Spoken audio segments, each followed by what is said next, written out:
مول صاحب اگر حضور پڑھے لکھے تھے تو پھر حضور کا استاذ کہیں کو نہیں ہے؟ Point to be noted. ان کی میں پہلے بولا ان کی کھوپڑی بالکل دقیانوسی ہوتی ہے، سڑیل کھوپڑی. اس کے اندر صرف شرارت کے علاوہ کوئی دوسری اچھی بات آئی ہی نہیں سکتی. وہ بیوقوف چچورا پاکستان کا حولہ فتنے باز مولوی، اللہ اس کے شر سے ہماری حفاظت کرے.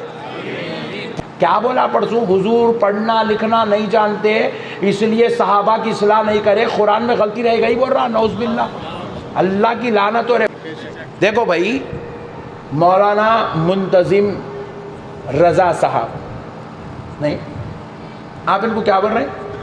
مولانا. کیا بول رہے ہیں؟ کیا پڑھے مولانا؟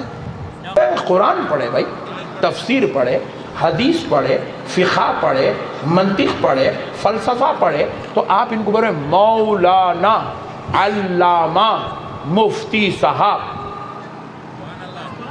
پی ایچ ڈی کر لیے ڈاکٹر صاحب. بات سمجھ رہے ہیں؟ نہیں سمجھ رہے ہیں؟ میرے کو بلا کے بیچ میں اتنی بڑی کرسی ڈال کے بٹھائے، کہیں کو با میں کیا ایم ایل اے میں کیا ہوں؟ بولے یہ وہ شخص ہے جس نے اپنی زندگی قرآن کے پڑھنے میں، سیکھنے میں، سننے میں، سنانے میں لگا دی ہے. قرآن کے معنی و مطالب و مفہوم سے، اس کے راز و رموز سے واقف ہے، اس لیے لا کے کرسی ڈال کے مولانا، علامہ، حضرت مولانا بول کے بٹھا دی. اور پورے بڑے بڑے بزرگاں، سفید داڑھی والے، وہ کروڑپتی سیٹ بھی وہاں بیٹھے ہوئے ہیں بیچارے. اور وہ بیچارہ ماشاءاللہ کبھی کس کے باپ کو نہیں سنتا، آج انہیں بھی سامنے بیٹھا ہوا ہے. ایسے ایسے ایک سے آلے ایک لوگ ہاں بیٹھے ہوئے ہیں بھائی، مولانا بول کے عزت کریں. 1400 سال کے بعد قرآن پڑھے تو ہم مولانا بن گئے. 1400 سال کے بعد قرآن کو تجوید سے، لحن سے، قرأت سے پڑھے تو قاری صاحب بن گئے. سبحان اللہ. 1400 سال کے بعد قرآن کے معنی، مطالب، راز و رموز سمجھ کے امت کے مسئلے حل کرنے والی تحریر لکھے تو مفتی بن گئے. سبحان اللہ. جو 1400 سال بعد قرآن پڑھ رہا انہیں علامہ، مفتی، عالم، مولوی بن رہا، تو پھر جس پہ قرآن خود اتر رہا ہے، ارے تو قرآن کے وہ راز نہیں جانتا جو الف لام میم کا راز میرا مصطفیٰ جانتا ہے. ارے دیوانے، تو کاف ہا یا عین صاد کا مطلب نہیں جانتا، مگر اللہ کی قسم، اللہ کے حکم سے اللہ کا حبیب آمنہ کا لال وہ راز بھی جانتا ہے. ارے دیوانے، تو قرآن پڑھنے والا ہے اور میرا مصطفیٰ وہ ہے جس کے بارے میں خدا کہتا ہے الرحمن علم القرآن. رحمان نے اپنے بندے کو قرآن کا علم سکھایا. تیرے کو مولوی صاحب سکھا رہے، ان کو ان کا خدا سکھا رہا. تو پڑھتا ہے تو مولوی کی بارگاہ میں زانو ادب طے کرتا ہے، آمنہ کا لال پڑھتا نہیں، اس کا خدا اسے پڑھاتا ہے.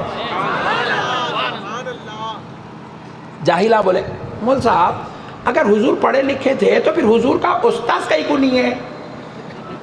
Point to be noted.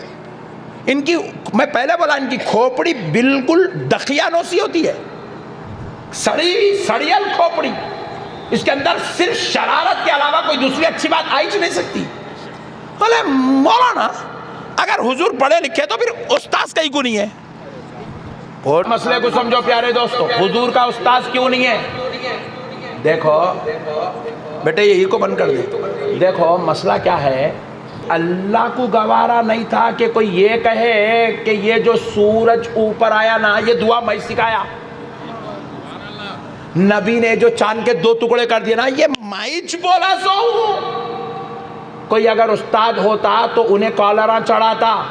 اس لیے اللہ نے کہا حبیب کوئی دنیا والا آپ کو نہیں پڑھائے گا، کوئی مولوی ملا آپ کو نہیں پڑھائے گا، کوئی رہبر و راہب آپ کو نہیں پڑھائے گا. مصطفیٰ تو پڑھتا جائے گا، تیرا خدا تجھے پڑھاتا جائے گا. حبیب تو پڑھے گا، تیرا رب تجھے پڑھائے گا. اسی لیے اللہ نے کہا الرحمن علم القرآن. اور اللہ تعالیٰ قرآن میں فرماتا ہے وَيُعَلِّمُهُمُ الْكِتَابَ وَالْحِكْمَةَ. ہم نے آپ کو کتاب کا علم سکھانے والا اور حکمت والا بنا کے بھیجا ہے. انہیں بول رہا ان پڑھ ہے، بول رہا نعوذ باللہ کتابوں میں لکھے، بھائی بیان میں بول رہا ان پڑھ ہے، حضور بول رہا اللہ کی لعنت. بدبختے تو میرے نبی کو ان پڑھ کہتا ہے. جس کے اوپر نازل ہونے والا کتاب پڑھ لے تو ہم مولوی بن جاتے ہیں، علامہ بن جاتے ہیں. جس کی زبان سے نکلا ہوا کلام پڑھ لے، کوئی امام بخاری بن رہا ہے، کوئی امام ترمذی بن رہا ہے، کوئی امام ابن ماجہ بن رہا ہے، کوئی امام اعظم ابو حنیفہ بن رہا ہے، کوئی امام شافعی بن رہا ہے. ارے اگر کوئی میرے مصطفیٰ کے باطن کو پڑھ لے تو وہ غوث اعظم بن رہا ہے، وہ غریب نواز بن رہا ہے. ارے جو میرے مصطفیٰ کی صحبت میں رہ جائے وہ مدینۃ العلم، وہ علی بابوہا کی شان سے سرفراز ہو رہا ہے. نعرہ تکبیر، نعرہ رسالت، نعرہ